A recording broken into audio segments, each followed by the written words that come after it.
Pékin dispose d'autres outils pour imposer sa vision du monde. Bienvenue à Nantes, 300 000 habitants, un confetti pour Pékin. Mais même ici, la Chine ne laisse rien passer.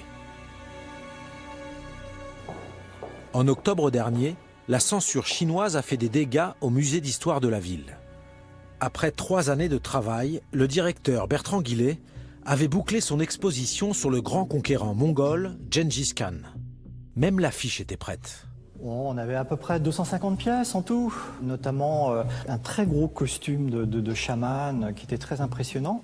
Beaucoup d'objets de la culture populaire mongole qui montraient aujourd'hui comment cette culture était forte et active. Ces œuvres auraient dû arriver de Chine, envoyées par un musée partenaire. Malheureusement, cette exposition n'aura pas lieu, elle est aujourd'hui reportée, puisque les objets devant venir de Chine, de Mongolie intérieure, ont donc été interdits de sortie de territoire. À Pékin, le bureau du patrimoine en a décidé autrement.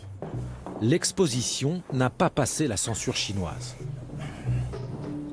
Quand on a commencé à instruire le dossier avec nos collègues chinois, donc à faire remonter les éléments à Pékin, on a eu une première tonalité qui a été de nous dire n'utilisez pas le mot Gengis Khan, on était un petit peu surpris. Ensuite, n'utilisez pas le mot empire, n'utilisez pas le mot mongol, n'utilisez pas le mot dynastie Han, c'est-à-dire finalement, ne faites pas l'exposition que vous souhaitez faire.